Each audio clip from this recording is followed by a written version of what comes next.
Hi friends, பாடிய store அடுத்து என்ன நடக்க போகுதுன்றது இந்த ஒரு வீடியோவில் ஒரு குட்டி ப்ரெமோவா பார்க்கலாம் வாங்க. குமார் வந்து எங்க உண்மையிலேயே எனக்கு உங்களை பிடிச்சிருக்குங்க, கல்யாணம் பண்ணிக்கிறதுலாம் சரியாகிட்டோன்றாங்க. எப்படிங்க பிடிக்கும்? நீங்கள் எதிர்த்து வீட்டில் இருக்கிற அரிசியை கூட்டிகிட்டு போயிட்டு வச்சுட்டு இருந்தீங்க. இதெல்லாம் பார்த்த பிறகு உங்கள் கூட வாழணும்னு இருக்குமா?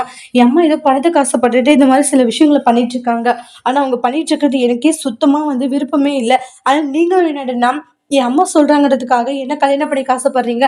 இப்ப எனக்கு விருப்பம் இல்லைன்னு சொல்லிட்டேன்ல, இந்த கல்யாணத்த வேண்டாங்க. நம்ம முடிச்சுக்கலான்றாங்க. நீங்க தான் வீட்ல பேசணுன்றாங்க. எனக்கு இந்த கல்யாணத்துல விருப்பம் இல்ல.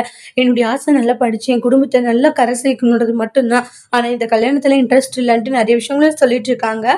அப்ப ரொம்ப எமோஷனலா ஃபீல் பண்ணிட்டு இருப்பாங்க குமார். குமார் இப்படியே விட்டா சரிப்பட்டு வராதுன்னு சொல்லிட்டு, அவங்க குடிக்கிற ஜூஸ்ல வந்து மயக்க மருந்த கலந்துருவாங்க. கலந்துட்டு சரி இப்ப நீங்க சொன்ன மாரி நான் சொல்லிடுறேன். நீங்க குடிங்கன்னு சொல்லிட்டு அந்த ஸ்லீப்பிங் டேப்லெட்ட போட்டுருவாங்க.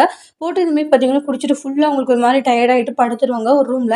அதுக்கப்புறமா என்ன மன்னிச்சிடுங்க, வேற வழி இல்ல. ஏன்னா நீங்க கிடைக்கணுன்றதுக்காக இப்படி ஒரு தப்பா பண்ண வேண்டியதா இருக்குன்ட்டு சுடர்கிட்ட குமார் தப்பா நடந்துக்கிறாங்க. அதுக்கு அடுத்ததா பாக்கியத்து கிட்ட தங்கமயிலு, எங்கம்மா நம்ம தங்கச்சி ரொம்ப நேரமா ஆள காணோம், எங்க போனான்றாங்க.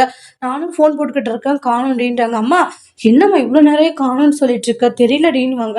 அப்படி இப்படின்னு பார்த்து விடிஞ்சே பொழுது பயங்கர கோவப்பட்டு அவங்களுடைய அம்மா கிட்ட சண்டை போடுறாங்க தங்கமயிலு. எங்க சொல்லுமான்னோனே குமார் கிட்ட வந்து பேசணுன்ட்டு அவங்களுடைய அப்பா சொன்னாங்க. அதான் அமுச்சு வச்சு விடிஞ்சு போச்சா நான் வரலன்றாங்க. அம்மா நீ தேவையில்லாம தப்பு பண்ணிட்டு இருக்கம்மா, என்னம்மா காரியம் பண்ணி வச்சிருக்க நீ அப்படின்னு சண்டை போடுறாங்க. அப்புறம் சுடர் எந்திரிக்கிறாங்க. அவங்க இருக்கிற கோலத்தை பார்த்து ஷாக் ஆகுறாங்க. ஏங்க என்னங்க பண்ணீங்க? சாரிங்க. ஏன்னா கல்யாணம் பிடிக்கல, என் அம்மா அப்பா சொன்னதுக்காக தான் ஒத்துக்கிட்டேன்னு சொன்னீங்க. அதுதான் நான் இப்படி பண்ணேன். இப்படி பண்ணவாச்சும் நீங்க என்ன கல்யாணம் பண்ணிப்பீங்கன்ட்டு.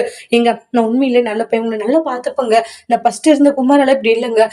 எங்க நீங்க எனக்கு கிடைக்காத போயிடுவீங்கன்ட்டு இந்த மாதிரி நடந்துக்கிட்டேன், என்னை மன்னிச்சிருங்கன்றாங்க. தன் வாழ்க்கை பறி குடுத்துட்டு சுடர் அழுகுறாங்க. அடுத்து என்ன நடக்க போகுதுன்னு வெயிட் பண்ணி பார்க்கலாம். Thank you.